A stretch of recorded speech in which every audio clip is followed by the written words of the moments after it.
किसका? प्रभु का। प्रभु का पावन नाम। जय गुरुदेव। जय गुरुदेव।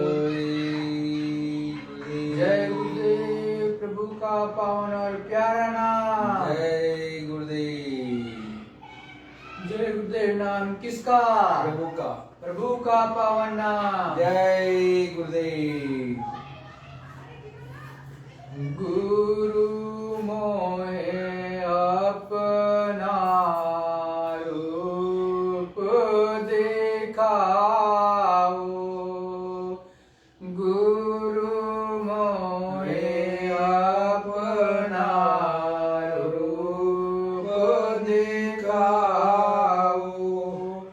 ये तो रूप धरा तुम सरगुण। ये तो रूप धरा तुम सरगुण। जीव बार कराओ। जीव बार कराओ। गुरु मोहे अपना रूप दिखाओ। रूप तुम्हारा गम अपारा।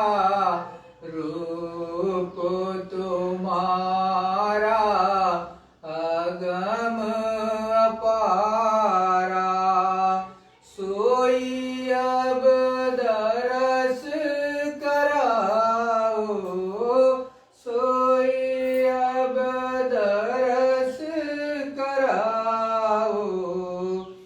गुरु मोहे अपना रूप दिखाओ। गुरु मोहे अपना रूप दिखाओ। गुरु मोहे अपना रूप दिखाओ। देखो रूप मगन होए बैठूं। देखो रूप मगन होए बैठूं। अब ये दान दिलवाओ। अब ये दान दिलवाओ। ये भी रूप प्यारा मोको। ये भी रूप प्यारा मोको। इसही से उसको समझाओ। इसही से उसको समझाओ। बिन इस रूप काज नहीं होई। बिन इस रूप काज नहीं होई। क्यों करवाई लखाओ।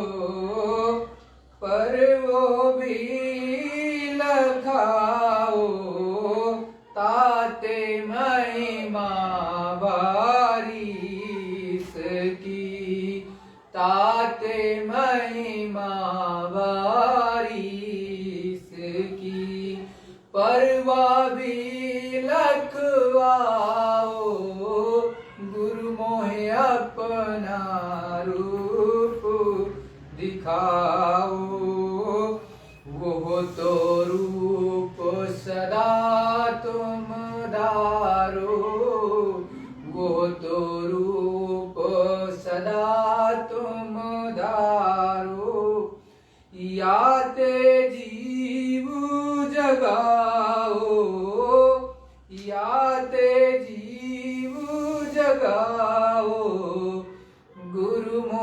अपना रूप दिखाओ। ये भी वेद सुना मैं तुमसे, ये भी वेद सुना मैं तुमसे। सुरत शब्द मार्ग नित गाओ, सुरत शब्द मार्ग नित गाओ। शब्द रूप जो रूप तुम्हारा, शब्द रूप जो रूप तुम्हारा। वाह में भी अब सूरत पठाओ, वाह में भी अब सूरत पठाओ।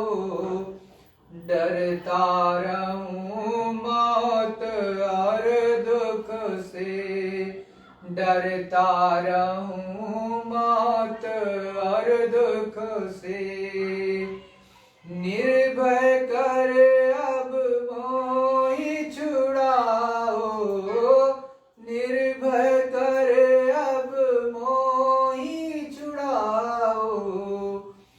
दीन दयाल जीव हितकारी, दीन दयाल जीव हितकारी।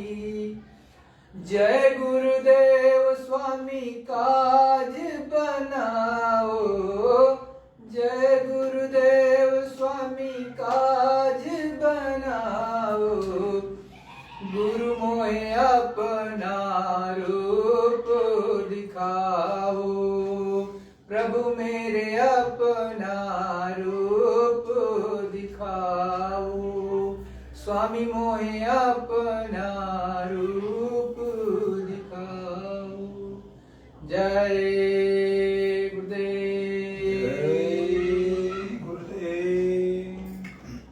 अखंड रूप से विराजमान सतगुरु दयाल हमारे स्वामी जी महाराज, परम पूज्य स्वामी जी महाराज, मान्य अमी पुरुष करतार, जय गुरुदेव जी महाराज के चरणों में कोटि कोटि बार प्रणाम।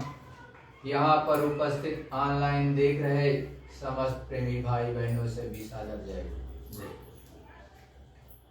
हे असीम मालिक की दया मेहर कि जब जब वो मालिक इस धरा मंडल पर आते हैं, एक ही भव्य, एक बड़ा ही मनमोहन रूप धारण करके उनका पदार्पण इस धरा मंडल पर होता है। वो मालिक का आभा मंडल इतना चमकदार, उनका आभा मंडल एकदम चमचम चमकता रहता है। लोगों को बड़ी मीठी बोली बोलते हैं और इसीलिए कहते हैं नर नारी सब आवे झारी, सत्संग सुने से पारिस भारी। जब संत सद्गुरु उस प्रभु परमात्मा को पूर्ण रूप से प्राप्ति कर लेते हैं, तो जब उनकी महिमा ये दुनिया वाले सुनते हैं, तो नर नारी सारे के सारे नर और नारियां, स्त्री और पुरुष झार करके चारों तरफ से चले आते हैं उनके पास में। उनकी वाणी को सुनते हैं, उनकी निर्मल भव्य वाणी को सुनते हैं, अमृतमयी वाणी को सुनते हैं और आनंद को प्राप्त करते हैं और अपने दुखों और कलेशों के बारे में सतगुरु से कहते हैं कि हे सतगुरु दयाल, हमको ये दिक्कत है। अलग अलग तरह से अलग अलग चीजों को बताते हुए अपनी समस्याओं को भी बताते हैं कि हे मालिक, हे दाता दयाल, हे सतगुरु, आप मुझ पर रहम कर दें और आप रहमान हैं, आप रहम कर दें तो मेरे दुख तकलीफ खत्म हो जाएंगे। और गुरु महाराज के पास में तो करोड़ों के करोड़ों जनसंख्या चली आ रही स्त्री और पुरुषों की, और आपने देखा कि 4-4 किलोमीटर 5-5 किलोमीटर के चारों तरफ केवल और केवल लोगों के नरमुंड ही दिखाई देते थे, मतलब सर ही सर दिखाई देते थे। और गुरु महाराज के चारों तरफ जनसंख्या बैठी रहती थी। हर नर नारी अपनी पुकार अपनी अपनी जगह से लगाता रहता, अंतर मन से सब बोलते थे और गुरु महाराज सबकी बात को सुनते थे, दया देते थे, सबका घर परिवार सुखमय रहता था और दया दृष्टि देते थे। अनेकों की सुरतों को चढ़ा दिया ऊपर गगन मंडल में और गुरु महाराज ने अनेकों बार कहा कि देखो इसमें से बहुत से आते और जाते हैं, इसमें से बहुत से जलवा देखते हैं, ऊपर देखते हैं और आते और चले जाते हैं। और तो देखो गुरु महाराज जैसा आज तक का कोई दूसरा नहीं कह पाया कि इसमें देखो हमारे सामने बैठे बहुत से आते जाते, एक भी नहीं हाथ उठा पाए, कह नहीं पाए, खुले मंच से अपने को बड़े बड़े महाराज घोषित करते, लेकिन एक के भी मुंह से नहीं निकाल पाया। अरे वो पावर, वो शक्ति इन अनामी पुरस्कर्ता सतगुरु जय गुरुदेव जी महाराज में, जय गुरुदेव जी महाराज में है। वो आज भी दया का दान देते हैं, सूरत को सेकंडों में चढ़ाते हैं और सेकंडों में उतार लाते हैं। ऐसा जलवा अपने गुरु महाराज परम पूज्य स्वामी जी महाराज का है। तो जब ऐसे युग पुरुष, ऐसी महान आत्मा इस धरा मंडल पर प्रकट होती हैं, तो वो जब सत्संग सुनाना प्रारंभ करते हैं तो उनके मुखार बिंद से अमृत बरसता है, अमृतमयी वाणी चलती है और उस अमृतमयी वाणी को सुन करके जितनी जनता जनार्दन होती है वो सब सतगुरु के पास में, गुरु के पास में, सच्चे संत के पास में आकर के इकट्ठे होते चले जाते हैं। और छोटा सा नन्हा सा बच्चा भी लिए हुए माताएं बहनें गोदी में मुश्किल से 2 दिन का, 1 दिन का, 4 दिन का, 10 दिन का, 15 दिन का, महीने का, 6 महीने का, 3 महीने का लेकर के उस ठंडी में आप देखो दिसंबर में गहन सुधी 10वीं का भंडारा जब भी दादा गुरु महाराज का पड़ता था, गुरु महाराज ने कई बार कहा अगर तुम्हें रावटी नहीं मिलती, इन बच्चों के साथ में तुम जमीन पर भी लेट जाओगे तो इनको कुछ होने वाला नहीं है। तो देखो ऐसे दादा दयाल, कोई ऐसी गारंटी ले लेगा? कोई ऐसी गारंटी लेता है? डॉक्टर भी पहले लिखवा लेता है कि ऑपरेशन करने जा रहे हैं, ये बचेगा कि नहीं बचेगा ये तुम्हारी जिम्मेदारी, हमारी कोई जिम्मेदारी नहीं। लेकिन सतगुरु दयाल परम पूज्य स्वामी जी महाराज, जय गुरुदेव जी महाराज, जिन्होंने 60 करोड़ और 65 करोड़ 61 करोड़ से ऊपर को नाम दान दिया और सबको अपने पास बुलाया और सबको दया लुटाई, कोई ऐसा नहीं रहा महरूम जो दया का पात्र नहीं बना, सबको दया मिली। किसी ने 1 कप चाय पिला दी तो गुरु महाराज ने उसको नौकरी दिला दी उसके बच्चे को, और उनको बाद में उनको घमंड हुआ तो गुरु महाराज ने कहलवा भी दिया बच्ची से कि जाकर के बच्ची कह देना कि 1 कप चाय पिलाई थी, बहुत पहले की बात है। Guru Maharaj model town house में बैठे थे और अंगीठी ताप रहे थे, तभी एक बच्ची ने कहा गुरु महाराज एक बहन जी जो है उनके यहाँ आप मत जाया कीजिए, क्योंकि वो ऐसी ऐसी बात कह रही थी कि गुरु महाराज जब आते तुमको चाय पिलाते हैं। तो कहा गुरु महाराज आप मत जाया कीजिए, हमारी आपसे अर्ज है, ये विनती है। तो गुरु महाराज ने कहा, क्या कहा उसने? 1 कप चाय पिलाई है, अरे तो उससे कह देना कि उसके बच्चे को पूरी जिंदगी के लिए मैंने नौकरी दिला दी है। संत महात्मा किसी का उधार नहीं रखते, 1 कप पानी भी पिलाओगे उसका 10 गुना दे देते हैं। गुरु महाराज के पास अगर आप 100 रुपए लगा के जाते थे तो 1000 रुपए आपको किसी न किसी तरह से आपको वो प्रारंभ वो व्यवस्था करा देते थे। चाहे आपके नीम का पेड़ भी रहा, चाहे आम का पेड़ भी लगा था तो उसमें दिला देते हैं। ऐसे ये रहबर हैं, ऐसे ये मालिक हैं, ऐसे ये आला फकीर हैं और आला दर्जे के, अव्वल दर्जे के अनामी पुरस्कर्ता आए हुए हैं। पहचानो ना ये तुम तो ये तुम्हारा भाग्य जाने। अरे जिन्होंने पहचान लिया उन्होंने अपना काम बना लिया, आप तो इधर इधर रह गए। तो इसीलिए संत महात्मा कहते हैं कि देखो चरणों में बैठो सदगुरु के, और सतगुरु दयाल कहते हैं जो सच्चाई के सैदाई हैं अटकाए नहीं जाते, खुशी से दार पे चढ़ते हैं भटकाए नहीं जाते। सतगुरु दयाल स्वामी जी महाराज स्वयं अपनी मुखारबिंद से कहते हैं कि देखो जो सच्चाई के सहजाई होते हैं, जो उस मालिक को ही पाना चाहते हैं, उनको भटकाया नहीं जाता है, अटकाया नहीं जाता है और खुशी से ऊपर में चढ़ते हैं गगन मंडल में और उस मालिक से मिलाया जाता है। वो ईश्वर से भी मिलते हैं, ब्रह्म से भी मिलते हैं, पार ब्रह्म से भी मिलते हैं, महाकाल पुरुष से भी मिलते हैं और ऊपर अनामी पुरुष करतार सतपुरुष करतार से भी मिलते हैं। लेकिन आप चलोगे ही नहीं तो कैसे जानोगे प्रेमी भाई बहनों कि मालिक का जलवा तो ऐसा होता है। केवल बाहर से आपने देख लिया 1000 कारें चल रही हैं, 1000 मोटर गाड़ी गुरु महाराज के संग चल रही, तो वही एक जलवा है। अरे वो तो तुच्छ जलवा है, अंदर में इनका जलवा देखो, अंड खंड ब्रह्मांड में, पार ब्रह्मांड में क्या जलवा चलता है, तब आपको समझ में आएगा, तभी पूरा विश्वास होगा प्रेमी भाई बहनों, अन्यथा किसी को विश्वास नहीं होता है। जब तक अंदर का जलवा नहीं देखोगे आपको रिंचित मात्र भी विश्वास नहीं होगा।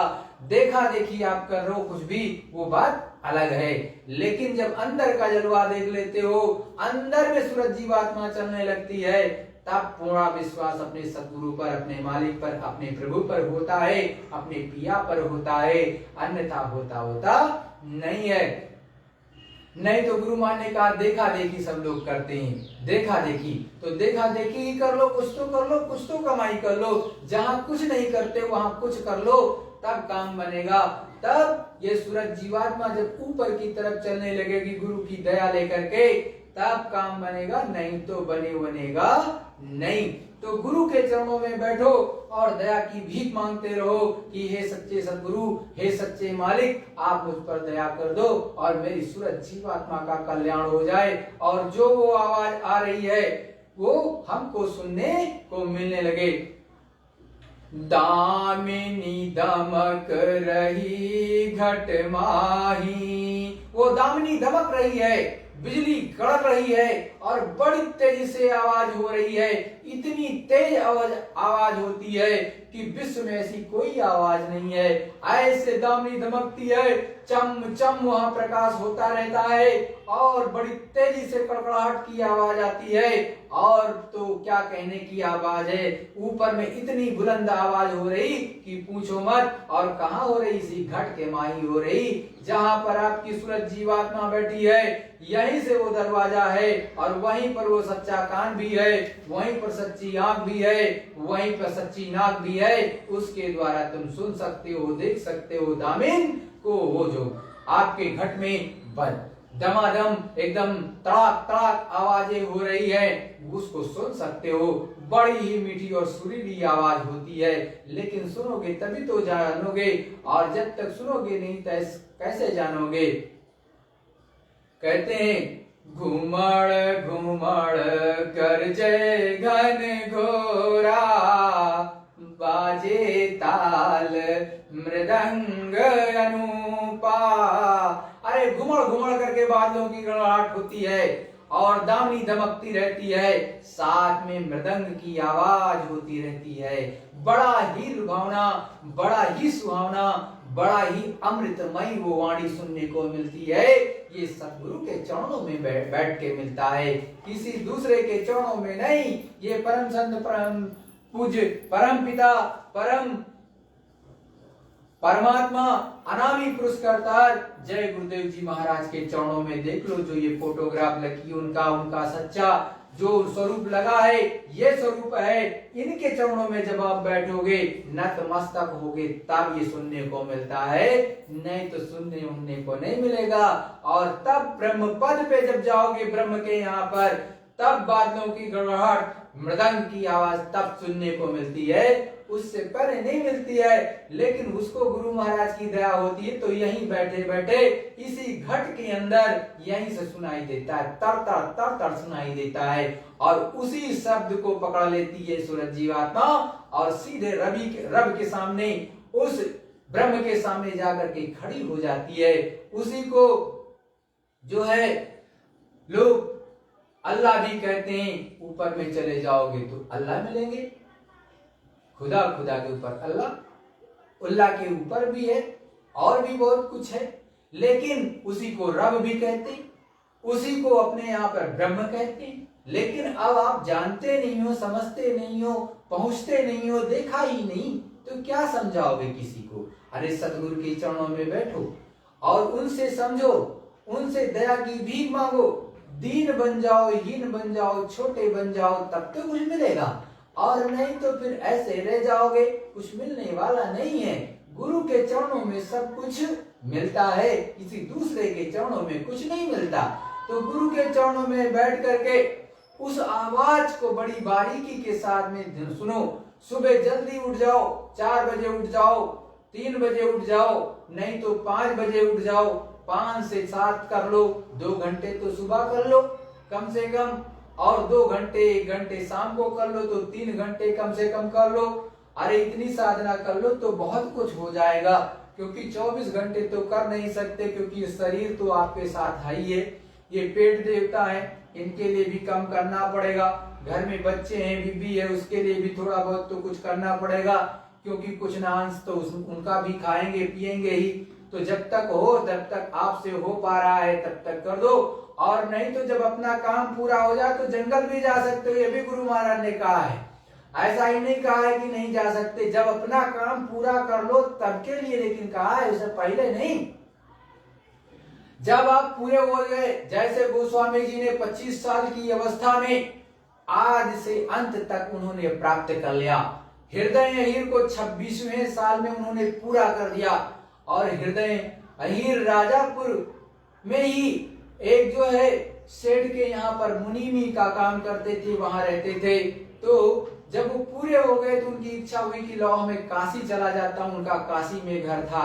तो वो कहे कि गुरु महाराज मैं काशी जाना चाहता हूँ अपने घर, बहुत दिन हो गए। तो कहा अच्छा चले जाओ।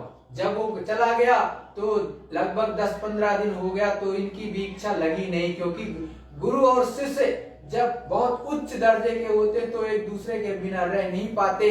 तो गुरु की भी इच्छा हो गई कि हमारा शिष्य चला गया, हम भी चलते हैं। उन्होंने सब छोड़ छाड़ करके अपना घर, बीवी बच्चे जो भी रहे होंगे उस समय के अनुसार सब छोड़ छाड़ करके सीधे अपना दंड कमंडल उठाया।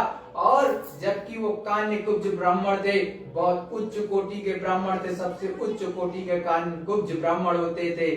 उस समय उनका घर परिवार धन धान्य से भरा था, लेकिन उन्होंने उसको त्याग दिया और अपने शिष्य के पास में धीरे धीरे चलते हुए पैदल चल पड़े। और जब वहां काशी में जाकर के पूछा भाई कि यहाँ हृदय अहीर रहता है, तो उनके पास में रहने वाला, पड़ोस में रहने वाला कि देखा कि ये तो उनके गुरु जी आए, क्योंकि वो तो सभी जगह प्रचार करते थे हृदय कि हमारे गुरु महाराज की बहुत बड़ी दया, चारों तरफ उन्हीं का प्रचार करते थे। तो कहा जल्दी से उनको सूचना दी, और वो दौड़ते हुए आए, चरणों में गिर पड़े कि गुरु महाराज चलिए घर।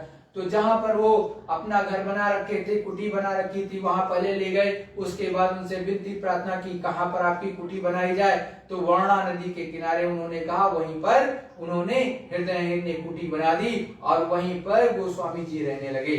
और वहीं से उन्होंने प्रचार प्रसार आध्यात्म का और सभी को, नर नारियों को जो है नाम दान देने का काम किया। वहीं पर गुरु महाराज उन्होंने सबसे पहले घट रामायण बनाया, घट रामायण को लिखा, लेकिन उसका बहुत काशी वासियों ने विरोध किया, पंडितों ने बहुत विरोध किया।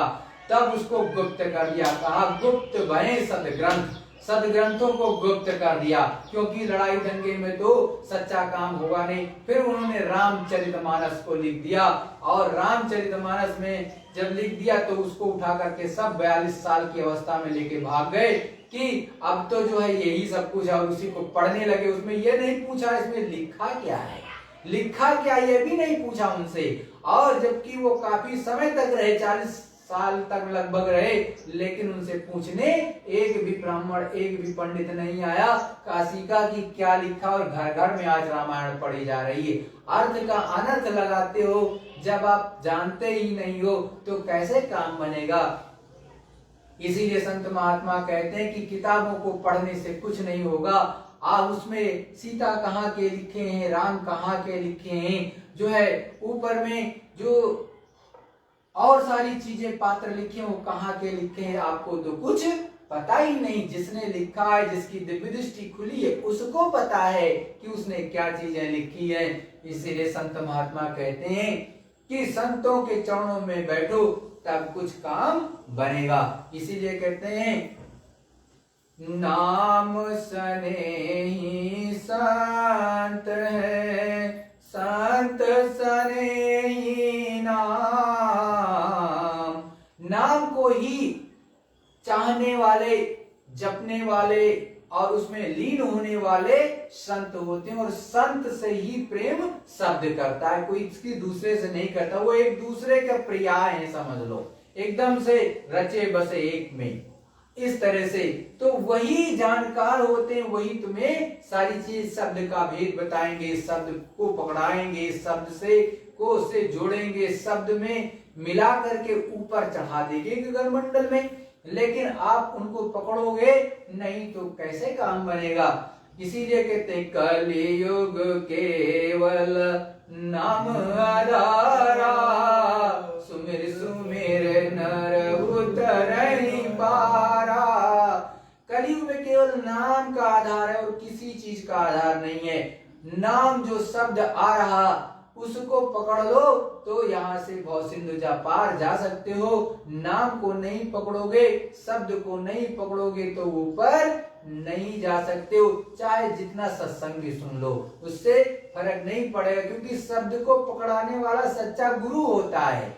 वो आपको पकड़ाएगा, वो गठबंधन करा देता है, उसी समय सूरत और शब्द का मिलन करा देता है कि ये उसको पकड़ ले और एक तरह से गांठ बांध देता है। अब जब गांठ बन जाएगी, जिस तरह से शादी होती है तो स्त्री और पुरुष का गठबंधन कर दिया जाता है, गांठ बांधी जाती है, वैसे सूरत और शब्द का गांठ बांध दी जाती है, तभी ये जाएगी ऊपर, अन्यथा जाए वाएगी नहीं। तो जब तक सच्चा संत आपको नहीं मिलेगा, सच्चा मिलाने वाला नहीं मिलेगा, तब तक काम नहीं बनता। तो सच्चे की खोज करो, सच्चे साध की, सच्चे संत की, तब जा करके काम बनेगा, अन्यथा बनेगा नहीं है। शब्द शब्द की पौड़ी रची, ताप कड़ चढ़ो सच्ची नगरी। संत सदगुरु ने कहा कि शब्द की पौड़ी बनी है, मतलब शब्द की सीढ़ी बनी हुई है। अब शब्द की सीढ़ी जब तुम पकड़ोगे तभी उस प्रभु परमात्मा के यहाँ पहुंचोगे। जब तक शब्द की सीढ़ी नहीं पकड़ोगे, मतलब पहला आवाज को पकड़ा, आकाशवाणी को, कलमा को, आयत को, और जो है नाम को, शब्द को पकड़ोगे, ब्रह्मवाणी को, आकाशवाणी को पकड़ोगे तो सीधे ईश्वर के लोक में। फिर ईश्वर लोक से ऊपर ब्रह्म की आवाज आ रही तो ब्रह्म उसको पकड़ोगे तो ब्रह्म के स्थान पर पहुंच गए, ब्रह्म का दर्शन। उससे ऊपर पार ब्रह्म वाली आवाज आ रही तो उसको पकड़ोगे तो पार ब्रह्म के यहाँ पहुंचे। उससे ऊपर की आवाज आ रही, शब्द आ रही, उसको पकड़ोगे तो महाकाल पुरुष के यहाँ। उससे ऊपर वाली सत्यलोक धाम की पकड़ लिया तो सत्यलोक धाम पहुंच जाओगे। ऐसे शब्द की पौड़ी बनी हुई है। लेकिन जब तक ऐसा बताने वाला सच्चा संत, पहचान कराने वाला, नाद को बताने वाला, शब्द को बताने वाला नहीं मिलेगा, तब तक आपका कल्याण होने वाला नहीं है। और आप गोते यहाँ पर खाते रहो, 84 के चक्कर काटते रहो, वो तो आपका लगा रहेगा जब तक ऐसे संत नहीं मिलेंगे। आपको उसका भेद बताने वाला, उससे मिलाने वाला और शक्ति देने वाला, अपना बल देने वाला, क्योंकि तुम्हारे में तो कोई बल है नहीं। तुम पहले गुरु के बल से ऊपर चढ़ोगे, एक बार देखोगे, 2 बार देखोगे, झलक मात्र देखोगे। पहले अनुभव कैसे होता है, झलक खुलती, जैसे ये दिव्य दृष्टि खुली, झलक एक देख ली सूर्य देवता को, मतलब आगे ऊपर में जो सूरज चांद रहते उसका, ईश्वर का दर्शन कर लिया, ब्रह्म का कर लिया, पार ब्रह्म का कर लिया, महाकाल पुरुष का, सतपुरुष करतार का एक झलक दिखाते हैं। 2 झलक तुम्हें प्रमाण मिल जाएगा कि हाँ जो सच्चा संत है, जो आपको नामदान दे रहा, वो सच्चा है, हमको लगन से करना चाहिए। जब करने लगोगे तो और बढ़ता हुआ चला जाएगा। जितना करोगे उतना ही खिलेगा, जितना बढ़ोगे उतना ही उछरेगा, उतना ही उछरेगा और उतना ही ऊपर में बढ़ता चला जाएगा। और लेकिन अंदर में बढ़ता चला जाएगा, लेकिन तुम करोगे नहीं तो क्या मिलेगा। भाई करने की ये मार्ग है, ये कलयुग है, इसको कहते हैं कार्ययुग। इधर करो उधर ले लो, और कलयुग में करोगे नहीं तो कुछ मिलने वाला नहीं है। जो कर लेता है कलयुग में तो बहुत आसानी से उस प्रभु परमात्मा को पा लेता है, प्राप्त कर ले जाता है। दूसरा कोई युग नहीं है भाई बहनों प्रेमियों कि आपको वो प्रभु परमात्मा प्राप्त हो जाए। तो हमेशा गुरु जो एक एक बात को कहता है वो अपनी अंतरात्मा में उतारते चलो, मानते चलो, उसको सहेजते चलो, और उसी के सहारे ये नैया पार हो जाएगी। इसीलिए संत सदगुरु से ये सूरज जीवात्मा हमेशा विनती करती है कि हे सदगुरु इतनी शक्ति हमें दो मेरे सतगुरु, खुद भी जागूं जगत को जगाता चलूं। सबसे पहले तो अपने सतगुरु से, अपने गुरु से, अपने प्रभु से इतनी शक्ति, उससे दया की भीख मांगो कि हे मालिक पहले हमको जगा दो, पहले मेरे अंतःकरण को, मेरे चतुसंताकरण को एकदम से पाक साफ करके इस यहाँ पर ज्योति को जला दो, यहाँ पर प्रकाश को उत्पन्न कर दो, ज्ञान की गंगा को, अमृत की गंगा को का धार यहाँ पर खोल दो, जिससे मैं पूर्ण रूप से शब्द से जुड़ जाऊं, आपके दर्शन दीदार करने लगूं और ऊपर की चीजें भी देखने लगूं, और तब वो जीवात्मा जग जाती है तो दूसरों को भी जगाने का काम करती है, मतलब उठाने का काम करती कि उठ जाओ, सतगुरु दयाल आए हैं, इनके चरणों में तुम भी चली चलो तो तुम्हारा भी कल्याण हो जाएगा। तो आप भी वहां पहुंच करके कुछ प्राप्त कर लोगे, दूसरे को भी प्राप्त कर लोगे, करा दोगे। लेकिन तुम खुद सो रहे हो तो दूसरे को क्या जगा दोगे? तुम खुद बुझे हुए दीपक हो तो दूसरे को क्या जला दोगे? तुम खुद एक जो है एकदम से सुसुप्तावस्था में पड़े हो तो दूसरे को जागृता अवस्था में कैसे ला सकते हो? प्रेमी भाई बहनों, अरे पहले अपने को जगाना होता है, अपनी सूरत को जगाना होता है, तभी तो सच्चा सेवा का काम करोगे, नहीं तो क्या सेवा का काम करोगे? क्योंकि तुम्हें तो कुछ पता ही नहीं, तुम्हें कुछ नहीं पता। क्यों? क्योंकि अभी तो आप खुद ही जड़ में पूरी तरह से समाये हो, एकदम से लिप्त पड़े हो, सुसुप्तावस्था में पड़े हो। इसीलिए संत महात्मा कहते हैं जड़ चेतन ग्रंथि पर गई, यद्यप छूटत कठिनाई। ये जड़ और चेतन की गांठ लग गई है। कैसी गांठ? जड़ और चेतन की गांठ लग गई है। ऐसे प्रेमी भाई बहनों, अब ये जो जड़ और चेतन की गांठ लग गई, अब ये छूटेगी कैसे? ये बड़ी कठिनाई है, इसमें बड़ा कठिन है छूटना। इसको केवल संत सतगुरु जो पूरा होता है वो छुड़ा सकता है, अधूरा नहीं छुड़ा सकता है। क्योंकि आपकी जो गांठ लगी है, पहले तो 5 तत्व और 3 गुण है, 8 रस्सियां हैं, इन 8 रस्सियों से वैसे भी जकड़ी है, और उसके बाद में चतुसंताकरण भी है। तो इन सब से कैसे धीरे धीरे छुड़ाए जाओगे? जब गुरु से आपके पास आओ जाओगे, उनका दर्शन करोगे, उनका स्पर्शन करोगे, प्रेम करोगे, प्रतीत करोगे, तब जाके होगा प्रेमी भाई बहनों। और फिर आपका गुरु आप पर खुश हो। बिना खुशी के तो कुछ नहीं मिलता, घर में नहीं मिलता है, बाहर की बात कर दो, पत्नी को पति से नहीं मिलेगा। जब पति खुशी नहीं है तुम्हारे बर्ताव से, तुम्हारे कार्यों से, तो क्या पत्नी को कुछ देगा? नहीं देगा। इसी तरह से आप अगर प्रभु को, पिया को खुश करोगे, सतगुरु को खुश कर लोगे, तो वो प्रभु आपको दे देगा, सतगुरु आपको दे देगा। तुमने उस गुरु को नाखुश कर रखा तो तुमको कहाँ मिलेगा? ऐसे ही अपने टीचर को जब पढ़ने जाते हो स्कूल में, अगर आपका व्यवहार अच्छा है, श्रद्धा है, प्रेम है अपने गुरु से, और आपका व्यवहार बहुत अच्छा है, तो गुरु आप पर खुश हो जाएगा। जो क्वेश्चन पूछोगे उसका आंसर वो दे देगा, जो प्रश्न पूछोगे उसका उत्तर देगा, बड़े प्रेम से 2 मिनट, 5 मिनट, 10 मिनट अलग से भी दे देगा, आपको समझाने के लिए, बताने के लिए, ज्ञान बढ़ाने के लिए। लेकिन आप उसको नाखुश कर दोगे तो तुम्हारी तरफ देखेगा भी नहीं। आप जैसे तो लाखों और करोड़ों उसके पास आते हैं। तो इसीलिए कहते हैं गुरु से प्रीत कर पहले बहुर घट शब्द को सुनना। पहले गुरु से प्रीत करो।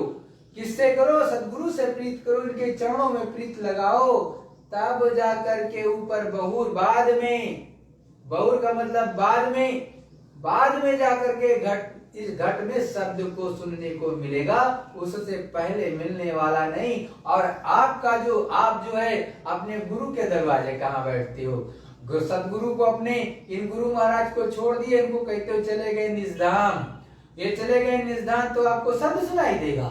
अरे भूल से मत सोचना, बाप बैठा हो, पिता बैठा हो और पिता कहो मर गया मेरा, वो आपको कुछ देगा? कभी नहीं देगा। नाराज ऊपर से हो जाएगा कि मेरा ही बेटा, मेरा ही इससे मैं जिंदा बैठा हूँ और मैं यहाँ धरामंडल पर बैठा हूँ और मेरा ही बेटा कहता है, मेरा ही पुत्र कहता है मेरा पिता मर गया। वो आपको कभी देगा कुछ? कभी नहीं देने वाला। वो गैर को दे देगा सब कुछ, जो उसे प्रीत करता हो तुम्हें नहीं देगा। ये संसार का नियम है। तो तुम तो उस अनामी महाप्रभु को कहते हो चला गया, जिसने सब कुछ करने का वादा कर रखा और कर होता चला जा रहा हो। कोई ऐसी बात गुरु महाराज की जो ना हुई हो। और लोगों ने पहले एक होली पीछे मनाई जाने वाली थी बहुत पहले, एक जो है अपने आप को मतलब तथाकथित जय गुरुदेव घोषित करके बैठे। उन्होंने क्या कहा था कि आगे जो है, जो होली आने वाली है ये खून की होली होगी और आगे दीपावली कोई कोई देखेगा। आज तक कोई खून की होली हुई? सब प्रेम और सौहार्द की होली हो रही। अरे वो मालिक जो अनामी पुरुष करता रहे हैं, परम पूज्य स्वामी जी महाराज, जय गुरुदेव जी महाराज, जब तक इनकी मौज नहीं होगी पत्ता नहीं लेगा। इसीलिए कहते हैं नाथ तेरी कृपा बिने कहीं भी एक पत्ता भी हिलता नहीं है। उस अनामी महाप्रभु के बिना कोई एक पत्ता नहीं हिलता है। अरे वो यहाँ के वाकिफकार हैं, जानकार हैं, उन्हीं के अनुसार प्रकृति चलती है। देवी देवता सब के सब उन्हीं के अनुसार, ईश्वर ब्रह्म पार ब्रह्म महाकाल पुरुष सब के सब उन्हीं के अनुसार चलते हैं। सतयुग महाराज हो चाहे जो महाराज हो, लेकिन सब के सब केवल सतगुरु के इशारे के अनुसार चलते हैं। जो वक्त का सच्चा सतगुरु होगा उसके अनुसार चलेंगे और उसी के अनुसार काम करेंगे प्रकृति, और दूसरे के अनुसार चलती बलती नहीं है। गाल बजाना अलग बात, सत्यता अलग होता है। गुरु बन करके बैठ जाओ तो सभी गुरु बने बैठे रहे तो उससे क्या फर्क पड़ता है? उससे कुछ होगा ही नहीं। एक बार आपको धोखा मिला, 2 बार धोखा मिला, 3 बार धोखा, जितनी बार कहा उतनी बार आपको धोखा मिला। कुछ हुआ 12-13 साल में? 13 साल पूरा हो गया गुरु महाराज के मौज खेले हुए, लेकिन आज तक का जो दूसरे कह रहे हैं उसके अनुसार कुछ हुआ नहीं हुआ। तो गुरु के अनुसार चलोगे तो सब कुछ होने लगेगा। और जब मालिक की मौज हो जाएगी, गुरु महाराज ने कहा आगे कयामत का वक्त आएगा, इसमें कोई दो राय नहीं कि नहीं आएगा। और गुरु महाराज ने स्वयं कहा जब कयामत का वक्त आएगा तो वो महात्मा, वो फकीर उस खुदा का, उस भगवान का संदेशा लेकर के आसमान से जमीन पर उतरेगा और सभी इंसान जाति को उस प्रभु का, परमात्मा का संदेशा सुनाएगा। जान लो। तो ऐसा गुरु महाराज ने कहा। अभी तो कुछ सुनाया ही कहा गुरु महाराज ने, अभी कहा सुनाया सत्संग? अभी तो इतना सत्संग सुनाएंगे, आप क्या सोचते हो? आपकी सूरत यहीं बैठे बैठे चढ़ाई जाएगी, यहाँ बैठे बैठे आपको सत्संग सुनाएंगे, ऊपर का नजारा दिखाएंगे, ऐसा सत्संग होगा। लेकिन उसके लिए आपको इंतजार करना पड़ेगा और गुरु पर विश्वास करना पड़ेगा। गुरु महाराज ने कहा विश्वास जो रखता है, विश्वास रख करके सुमिरन ध्यान भजन जो लग करके करता है, वो आज नहीं तो कल बहुत कुछ प्राप्त कर लेगा। जो गुरु पर विश्वास नहीं करता, आस नहीं रखता और रोष करता है, उसको कुछ नहीं मिलता है। इसीलिए कहते हैं कामी क्रोधी लालची इनसे भक्ति न होय, भक्ति करे कोई सूरमा, लाज धर्म सब खोय। समझ में आया? कामी क्रोधी लालची। लालच केवल पैसे का ही नहीं होता है, मान सम्मान का सबसे बड़ा लालच होता है। गुरु बनने का सबसे बड़ा लालच होता है कि मैं गुरु बन जाऊं। गुरु महाराज ने स्वयं चीज बताई कि जो पीछे उनके चेले होते हैं बहुत से लगे रहते, गुरु महाराज जल्दी से हटे, गद्दी हमको मिले, और वो हटाने के चांस में लगे रहते हैं कि ये बाबा जी जल्दी से हट जाए तो मैं 60,000 लोगों का, करोड़ों लोगों का महंत बन करके बैठ जाऊं, उनके ऊपर हुक्म चलाऊं। ये गुरु महाराज ने स्वयं कहा है। तो आप सोचो कि कामी होता है जिसके अंदर कामना ही भरी होती है कि मैं, ये स्त्री है इसके साथ में मैं कुछ भी काम करूं, या वो काम की भावना ही उसके अंदर भरी रहती है, तो ऐसे लोगों से भक्ति नहीं होती। क्रोधी, बहुत ज्यादा क्रोधी, क्रोध भरा हो तब भी नहीं हो सकता। लालची, चाहे जिस तरह का, चाहे धन का, चाहे संपत्ति का, चाहे मान का, चाहे अभिमान का, चाहे स्वार्थ का, जैसी भी, उससे भी भक्ति नहीं होगी। ये भक्ति किससे होगी? जो अपनी जाति को, कुल को, मर्यादा को एकदम ताक पे रख दे, सब कुछ, कि मेरा कोई मान नहीं, मेरा कोई अभिमान नहीं, मेरा कोई स्वाभिमान नहीं, मैं तो बहुत गिरा हुआ नीच और अधम हूं, पापी हूं। सत्य तो यही है। जो एकदम छोटा बन जाता है, गुरु मान ने कहे, वो सूरमा है, और वही भक्ति कर सकता है, दूसरा कोई भक्ति नहीं कर सकता है। अधिकतर लोग मान और सम्मान के भूखे होते हैं। अगर उनसे अच्छा कपड़ा पहन लिए और कहेंगे बैठ जाओ नीचे जमीन पर, तो जल्दी नहीं बैठते। गुरु महाराज के सामने न जाने कितनी बहनें 5-5, 10-10 हजार, 20-20 हजार की साड़ियां पहन करके आती थी, धूल में बैठती थी कि नहीं। और अगर तुम वहां दरी चाहते हो या कुछ और चाहते हो, तो वो संभव नहीं है कि वहां पर कुछ और मिल जाए आपको, वहां पे कुछ होने वाला है। तो प्रेमी भाई बहनों, जब आपको करना है, कुछ प्राप्त करना है, तो गुरु के चरणों में बैठ करके कुछ प्राप्त करो, क्योंकि छोटे बनोगे तो मिलेगा, बड़े बनोगे तो बिल्कुल मिलने वाला नहीं है। तो हमेशा दीनहीन होकर के गुरु के चरणों में बैठ जाओ तो काम बन जाएगा। जय गुरुदेव। प्रेमी भाई बहनों, सभी लोगों से विनती और प्रार्थना है कि अभी तो ये छोटा सा लघु सत्संग गुरु महाराज की दया मेहर से हुआ। अभी पुनः 3 बजे, आज ही 3 बजे शाम को सत्संग पुनः होगा, जो साप्ताहिक होता है। तो विस्तृत सत्संग उसी टाइम पर होगा। ये लघु था, क्योंकि सत्संग तो जितना हो जाए उतना अच्छा, बारंबार मिल जाए, सूरत का कल्याण जितनी जल्दी हो जाए गुरु महाराज की दया से, तो वो अहोभाग्य है। तो 3 बजे से आप सभी लोग आ जाना। ये पेज है सतगुरु जय गुरुदेव की अखंड वाणी, गुरु महाराज की अखंड वाणी, इस पर, या फिर मेरा टाइमलाइन है सुनील कुमार गुप्ता के नाम से, चाहे उस पर आ जाना। तो किसी दोनों में से किसी एक पर जो है सत्संग आता रहता है, तो आप वहां पर आकर के 3 बजे सत्संग सुनेंगे। और अभी तो एक प्रार्थना होगी, तत्पश्चात सुमिरन ध्यान भजन होगा। तो आप सभी लोग भी अपने अपने घरों में, अपने अपने स्थानों पर सुमिरन ध्यान भजन थोड़ा थोड़ा व्यतीत करते रहो। और देखो, गुरु महाराज ने बहुत पहले कहा था, अरब और इजराइल आपस में लड़ेगा, तो वो धीरे धीरे भूमिका बन करके तैयार है। आप देख ही रहे हो, होने लगा है थोड़ा बहुत। और आगे गुरु महाराज की जो मौज होगी वो होगा, क्योंकि भ्रिकुटी तन गई, ये बहुत पहले गुरु महाराज का संकेत हुआ था 22 नवंबर 2025 को। 22 नवंबर 2025 को अंदर में बताया गया था, दिखाया गया था, गुरु महाराज ने मुझको संकेत दिया था। तो मैंने आप लोगों को अलग अलग सत्संग के माध्यम से जब भी हुआ होगा बताया होगा, संकेत कर दिया होगा कि भाई भ्रिकुटी तन गई है। अब इस समय कुछ भी कहीं पर भी हो सकता है। आगे धीरे धीरे जो गुरु महाराज का काम है वो होगा, और धीरे धीरे करके ये अब बढ़ेगा, घटेगा कुछ नहीं। अच्छे दिन नहीं आएंगे, अब इससे खराबी दिन आने वाले हैं। और जितना भजन अब भी कर लो तब भी अच्छा है, और नहीं करोगे तो आप जानो आपका काम जाने।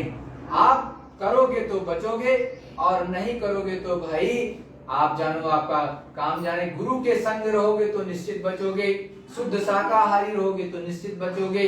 और अगर ये दोनों काम आपके अंदर नहीं है और गुरु के आधारे गुरु के सहारे नहीं रहोगे तो कब आपकी नैया डूब जाएगी ये कुछ कहा नहीं जा सकता है। तो प्रेमी भाई बहनों, हमारी ये आपसे विनती प्रार्थना कि आप जो है गुरु के चरणों में जय गुरुदेव। जय गुरुदेव। सतगुरु सतनाम तुमको लाखों प्रणाम। सतगुरु सतनाम तुमको लाखों प्रणाम। कोटिन सूरज चांद सितारे कोटिन सूरज चांद सितारे रोम रोम में करें उजाले। रोम रोम में करे उजारे।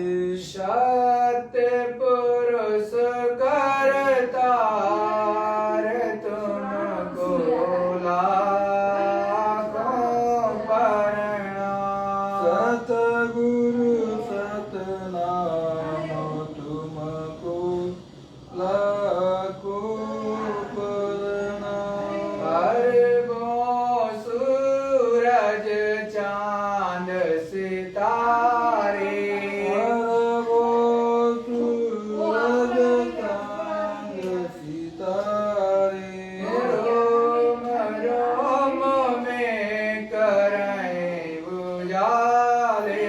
रोम रोम में करे उजारे। अलख पुरुष करतार तुमको लाखों प्रणाम। अलख पुरुष करतार तुमको लाखों प्रणाम। खरबों सूरज चांद सितारे अरबों सूरज चांद सितारे रोम रोम में करें उजाले। रोम रोम में करे उजारे। आगम पुरुष करतार तुमको लाखों प्रणाम। आगम पुरुष करतार तुमको लाखों प्रणाम। नील नील शशि भानु अवतारे नील नील शुभानुवतारे रोम रोम में करें उजाले। रोम रोम में करे उजारे। आनामी पुरुष करतार तुमको लाखों प्रणाम। अनामी पुरुष करतार तुमको लाखों प्रणाम। सतगुरु सतनाम तुमको लाखों प्रणाम। सतगुरु सतनाम तुमको लाखों प्रणाम। मैं तुमको लाखों प्रणाम। तुमको लाखों प्रणाम। जय गुरुदेव। जय गुरुदेव। गुरु स्वरूप एवं पांचों धनियों को विधि पूर्वक दृष्टि प्रणाम करके सभी गुरु भाई बहन प्रभु प्रेमी सुमिरन ध्यान और भजन अवश्य करेंगे। जय